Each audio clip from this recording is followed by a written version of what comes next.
more range of motion in the shoulder, okay? So what I want to do is I want to externally rotate the hand so that more or less the pinky is more on the floor. Or, yeah, depending on which side it is. That's why it's. So I want to externally rotate the hand. Okay, when I externally rotate the pinky, it tightens up all those tendons. So if somebody's like this as opposed to like this, that's an extra half an inch or so of range of motion that they lose. Okay, so it's just about twisting that wrist. So if you're getting here and you're like, oh, it's not working, look at his hand.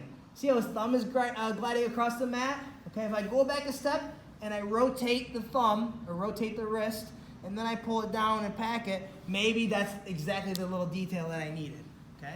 So externally rotating the pinky, called like revving the motorcycle, okay, that will help just tighten up any little tendon. It comes into play a lot more with people that have super flexible shoulders, okay?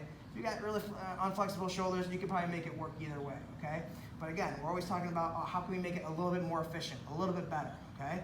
All right, so that's one little detail. The second detail, I'm off balancing myself naturally. Once I cross somebody's center line, I've naturally off balanced myself, okay? And a very, really simple defense is that when someone tries to commit to the Americana, John's gonna use his free arm, push into my armpit, and throw me off, okay?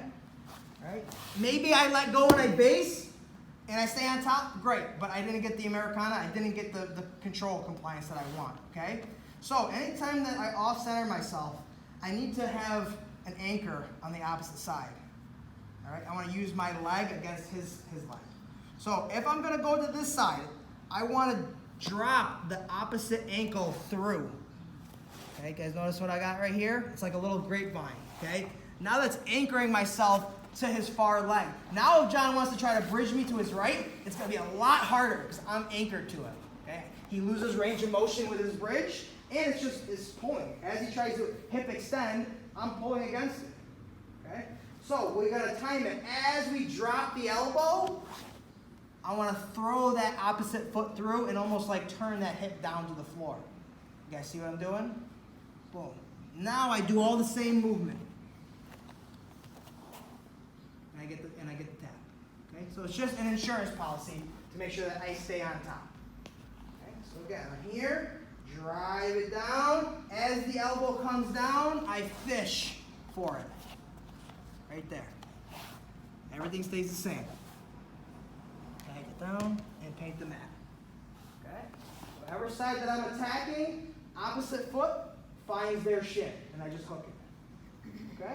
So add that in. Now here comes the packing part.